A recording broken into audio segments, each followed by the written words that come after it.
Seorang pria di kota Makassar, Sulawesi Selatan, tewas di tangan istrinya sendiri. Korban merenggang nyawa usai ditikam pisau dapur oleh sang istri. Peristiwa itu terjadi di komplek perumahan Kelurahan Bitoa, Kecamatan Manggala, Kota Makassar, Rabu, 30 Oktober 2024, dini hari. Kapolsek Manggala Kompol Samuel Tulongan yang dikonfirmasi Tribun, membenarkan adanya kejadian itu. Dalam keterangan tertulisnya, korban diketahui bernama Nurdin Basri, 41, kontraktor yang bekerja di Papua. Sementara sang istri diketahui bernama Agustin, 41, dosen yang mengajar di salah satu kampus di Provinsi Sulawesi Utara.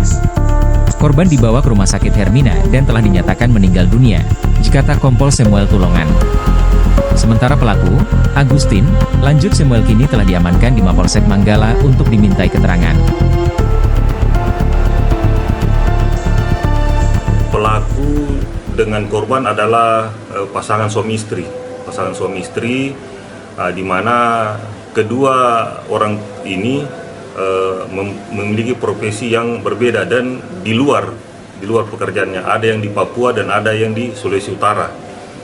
Mereka bertemu di rumah di Makassar ini, di wilayah Manggala, karena pertemuannya mereka ini bersama keluarganya akan bersatu kembali, mungkin rindu apa segala macam.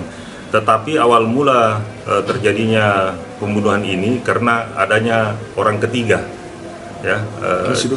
Iya, ada orang ketiga, artinya suaminya ini dicurigai oleh istrinya selingkuh, sehingga istrinya ini merasa mungkin dihianati, sehingga dia mengambil pisau dalam keadaan tidur suaminya, kemudian dia menghujamkan pisau itu ke daerah tubuhnya sebanyak 4 kali. Iya. Itu kemudian untuk terduga pelaku sekarang sudah diamankan? Untuk pelaku sesaat setelah kejadian langsung diamankan di Polsek Manggala. Kalau untuk korbannya sendiri kan? Korbannya diduga kehabisan darah di rumah, kemudian dibawa ke Rumah Sakit Hermina, kemungkinan menghembuskan napas terakhir di rumah karena kehabisan darah. Kemudian korban sekarang sudah dibawa oleh orang tuanya, keluarganya ke Padang Sampah di daerah Luwu. Download Tribun X sekarang, menghadirkan lokal menjadi Indonesia.